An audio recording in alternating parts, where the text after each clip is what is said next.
Hey, what's going on, guys? Torch Tales here one more time. I'm your host, Frank Vargas, aka Traveling Frankie, and today we are in beautiful Fort Lauderdale, even though it's a little gray. I'm honored to have Dennis Rodriguez with Discount Welds. We have another friend of the industry, and he saw my post on LinkedIn, and he just said, "Hey, Frank, that sounds like a great idea," even if he was just lying to me. Who cares? It helps my ego. It's what's all about, my ego and me only. Dennis, thank you so much for being here. Frank, thank you for having me. Thank you for saying yes to this weird, crazy idea. We'll see what happens. I have to say, I came under false pretense. I was promised a tour of the facility, and I got asked to do this, but I'm glad to be here with you, man. That's how you hook him. Whatever works, and here he is now. Dennis, so we've talked a little bit, and we've seen ourselves at some shows, and like I said before, this is all about the people in the industry that somehow stumble into the industry like I did 13 years ago. And I'm very interested on how people got here. So you've shared some things with me, and hopefully you're kind enough to share those again on camera. Where did you grow up to begin with? All right, well, originally I was born in Honduras, right? All right. I was born in Honduras, and we came here in '85 during the Reagan years, which was, a whole different country back then. And we've been here in Miami and South Florida since '85. So we pretty much grew up here. So I'm not trying to guess how old he is, but so how old were you when you came here to the States? So maybe 7, 8.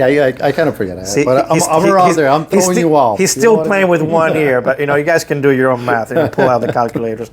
So you're 8, 9. Here you are. I'm probably thinking, because I came in when I was 13, 14 to South Beach, right? So imagine the culture shock. So was it the same for you? You came in and you're like, whoa, not only did you speak the language, did you speak English already or no? I spoke very little. Very little. When I came here, we're coming from a third world country, correct, right? So it's when you come in here, it's a culture shock. I moved into Hialeah, and to me that was kind of like Manhattan. You know what I mean? For those of you that don't know Hialeah, one, it probably rains every day to begin with, and it doesn't go anywhere. Us from South Florida, we always joke around Hialeah in a good way, yeah. But they joke themselves about their own area. It's just it's a very well-known area in South Florida. And I grew up in Hialeah we lived there for like about 4 or 5 years, and it was. Like I said, to us, it was a beautiful place. How many of you have sisters, brothers? Yeah, first I came by myself to live with one aunt. Okay. And my father and my mother came in 2 years afterwards. By that time, I already picked up on the language, and I was already more Americanized. Gotcha. So for them, it was easier for me to guide them a little, and just kind of, even at my young age. But, of course. That's. And so you're living with your aunt, and you start going to school. What school did you go to? We went to Milam Elementary, and that was in, if I'm not mistaken, 49th Street. I think so. It's in the 40-something. Yeah, Milam Elementary. And high school? Okay, so then we ended up going to Sweetwater. All right. We've always lived in very Latin Hispanic communities. So we went to Sweetwater, and I jumped from school to school, and I'm not going to get into details why. Okay. I went to so many schools. I went to Coral Park. I went to Braddock. Probably I went got to in Robert trouble, Morgan. but who's right? Who cares? Yeah, zoning district thing. Yeah. And so by the time you graduate high school, what town, what city are you in? So I'm still in, where was I? Good question. I was still in Sweetwater. And then we moved further down south, down by Perrine, Okay. So I'm assuming here you are, 17, 18, whatever age you are, and in Sweetwater. At that moment, you probably start working or were doing other things before you came into the industry. So I won't start from scratch, but what were you doing before you came into this industry and at the level you're in, and then we'll touch on who he works for and how and all that. And so what were you doing before this industry? Right. So right after, and I'll get into right after high school, right? All right. So I had the jobs that kids have after high school. Correct. We go to Walmart, Target, and whatever. So I ended up wanting to join the military, and I did my ASVAB, and I was about to sign up to the military. And I get a call one day from a company, a local importer exporter here in Doral, And they're like, look, you want to come in for an interview? And they offered me a position, and I was like, well, should I go to the military? And I was like, yeah, I'll give it a chance. I'll do this job for a couple of months and see how it goes. If I don't like it, the military is always taken. So we went I went there. I spent the next 5 years working under a gentleman called Louis Armstrong and Jorge Escobar, which was my mentors and people who I after all these years I still have a fond memory of, because they gave me kind of my start in the business world. And, Gotcha. And they were mentors, even though I didn't see them that way back then. But they, now you understand that you are a little bit older and understand what all you've learned from it. Yes. What were you doing there? So I was a sales assistant in an export department. We sell heavy equipment to mining industry. So I've always been in the industrial side of things. So I did a little bit of purchasing, and pretty much I was George's assistant in the sales side, and he was a very agile guy, very very smart guy, very good, a lot of business sense. And like I said, I learned a lot from that. Were you traveling with this company, with this industry? I did a couple of, I did travel a couple of times with them, and I think that's where I got my start, going around the world, and it was, it was very interesting, and it was something I immediately enjoyed, and I like going out and meeting people, and just being part of that, So tell me places you've been. Where did you go? All right. With them, it was mostly Central America, because they worked a lot with the Central American mines. And you spoke Spanish and all that, yeah. So I've been through most of South America, Central America, some of the Caribbean, traveled throughout the United States, Canada.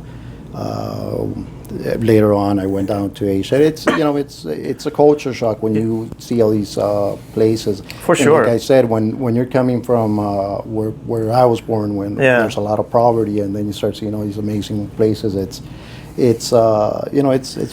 very interesting. It's very I've had this conversation with someone else that I had a conversation on camera, and we talked a little bit about our backgrounds, where we come from, and that's one of the things that we touched on, how we get to compare and appreciate where we come from to where we are, what we've achieved, whether it's a little or a lot, that's an opinion.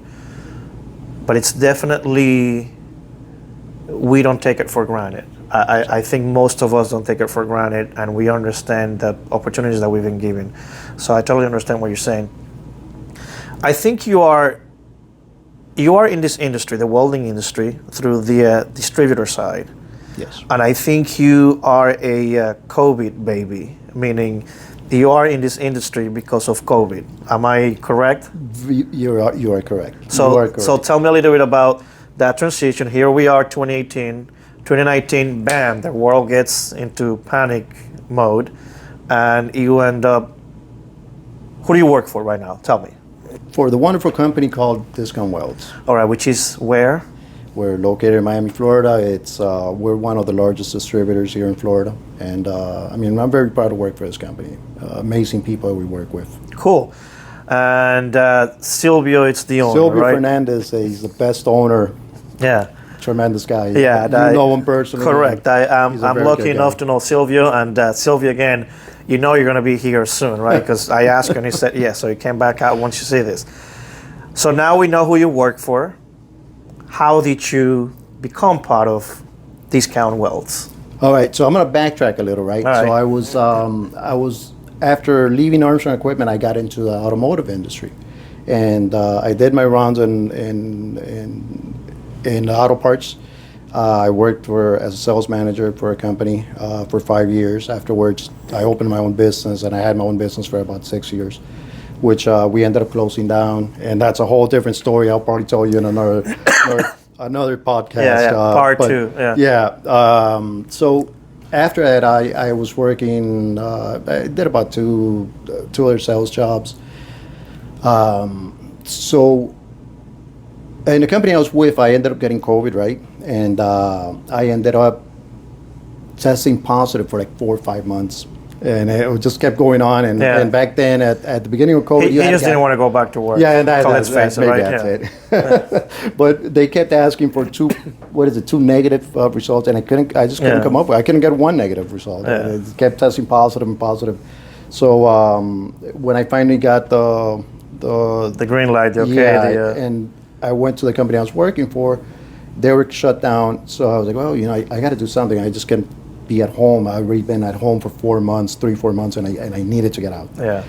So I saw an ad on Indeed, and I applied, and I had the luck that Debbie, which is the office manager at the company, she gave me a call and she said that Sylvia wanted to meet with me, and I went in for an interview, and I took the job, and honestly I didn't know what to expect. I didn't know if I was going to be a part of the welding world for a long time. I knew nothing about welding. Correct. To be honest, right? So I took the position, and as soon as I got in there, I was like, this is a good opportunity. I think there's a lot of money to be made in this industry. So now you are 3 years in? I'm 3 years down the road. So 3 year working for a distributor in South Florida, coming from somewhat of the industrial side, the mining And auto parts. world and auto parts. What's the biggest difference that you can say between each one of those other industries, companies you work for, and the welding industry? Well, the one thing I've noticed is that the welding industry seems to be an aging industry, and I think he just called me old on camera. I think I called everybody old. Oh, I don't think I'm gonna make a lot of friends in here. Well, it does seem to be, it doesn't seem like this new generation wants to do the welding side. I had the fortune of working with Silvio as well in his school venture, and I noticed that people don't want to do the welding a lot. And I don't Well, that's understand right, why. because Silvio had a welding school He for a did have while, a welding right? school, And yeah. one of the issues you guys were having is finding students. Yeah, and the students, I mean, a lot of the students that came in, some of them wanted to do it, and then once they got Once they saw what it they was, didn't right? want to do it. Yeah. They just wanted to learn and get. And It's too hot, too dirty, Yeah. right? So some of the older people were actually the ones that didn't mind getting dirty and learning. So I'm a little curious as to where the industry is going to go going forward. Yeah, so I think it's one of those things where, as much as I travel and I do many, many conferences, and this is one of the topics that most people touch on, the next generation, how they're not taking over, how blue collar work, it's dying, and so those are facts. Definitely there's 3, 4, 500,000 welders are going to be needed by 2030. And these numbers comes from AWS, the American Welding Society, and I think companies like, I'm calling AWS a company, like them, they're pushing for that next generation. There's a lot of influencers nowadays that are trying to push that younger generation to understand welding to the point where, hey, it's not what you saw your father do or your grandfather do, a Boilermaker and all these other things, which it's still part of this industry. It is still part of what we need done today. But I think so many are finding out that you can do so much more beyond just what you saw 20, 30 years ago as a welder. You can create art, you can create all these other amazing things with welding, which at the end of the day is just putting two pieces of metal together, right? Or plastic, There's anything under welding that falls under that umbrella. So I think 5, 10 years ago, we probably couldn't see much of a light. I think nowadays it's coming back around. One of the reasons is social media. There's a lot of content creators out there on the welding side of things, making it sexier, for a lack of a better word, for this younger generation to kind of see welding as another avenue. So I do understand what you're saying. Now, 3 years in, let's compare the automotive parts that you were before versus selling consumables on the welding side of things. The customer base, is it more demanding? Is it more tech savvy? Do they need more babysitting? How do you see that versus that customer side and this customer side? Well, it's a big difference, right? Because on the auto parts side, you have mechanics that know what they're trying to do. Okay. On our side, on the welding side, a lot of the welders need a little guidance as to what equipment they should use, what material, what alloys. So it's a little more. You have to have a lot of more technical skills, a lot more knowledge on the product. It's not as easy as going into a parts catalog and looking up between two different parts, Yeah. what goes in what motor, and you're pretty much broken down every part that goes into a single motor. So it's a lot easier to look that up than it is to find or advise somebody on what alloy they should use for a project. Gotcha. So it is a lot more technical knowledge required. So now that you touch on the technical part of the customer base, what would you say the biggest customer base is for you guys, a distributor in South Miami? Who is the one that makes Discount Welds survive? Well, you know what? We have a wide range of customers. I mean, we can't just single out one Okay. customer because we're all over the place with Gotcha. different industries. As you know, manufacturing down here is not a big thing. So Correct. we have to, but we do fairly well. We do very well. And I know that you also are part of a buying group. You also go to a Fab Tech. You've done a little bit of traveling in the industry with Discount Welds. What is it that you guys are trying to get when you travel to one of these events tied to the welding industry? You go out there looking for what exactly?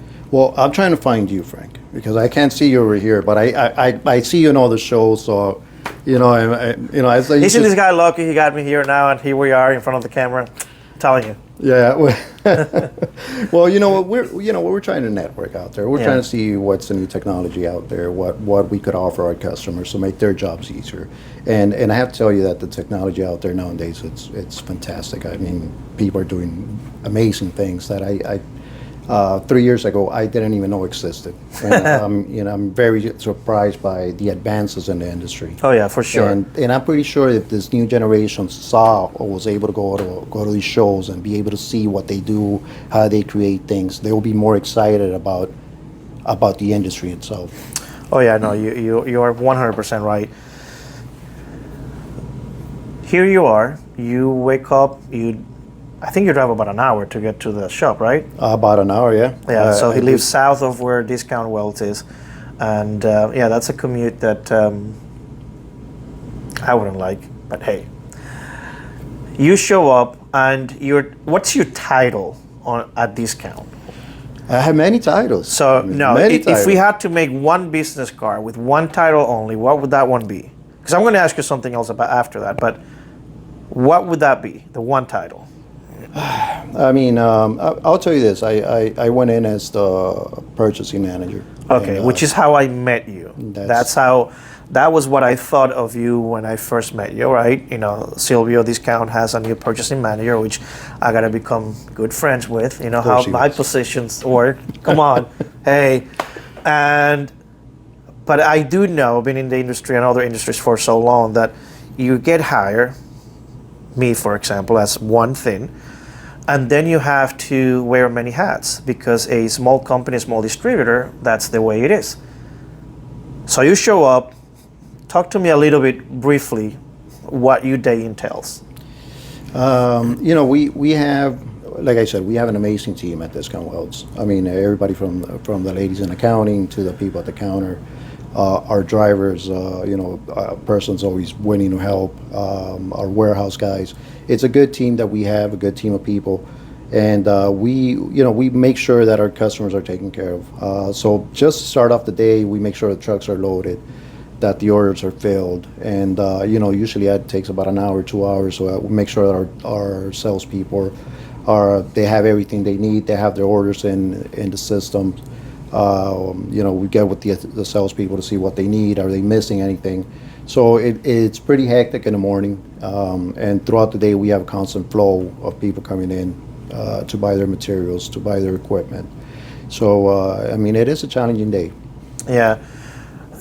When the day's done and you drive home 4 or 5 o'clock, whatever time it is, what does a successful day looks like once you turn on your car and you're driving home? Well, a good day for us is one that we know that our customers are taken care of. You know, our customers are number one. And in my end, I want to make sure that I have my relationships in order with my vendors, you know, and that everybody's happy and that we're all out there, you know, putting that product out there and making sure the customers have what they need. Yeah. I mean, whenever I leave a day and I know there's a back order unfilled, I take it personal. You know what I mean? No, I get it. You know, that's the only way, you know, customer first, you know, employees are right there at the same level. Are you guys short-handed as probably everybody is in this industry, you know, from drivers to sales to counter guys? Because you guys got to make it happen regardless whether you guys are short-handed or not. But this is something that I find everywhere, and everyone is running through the same issues.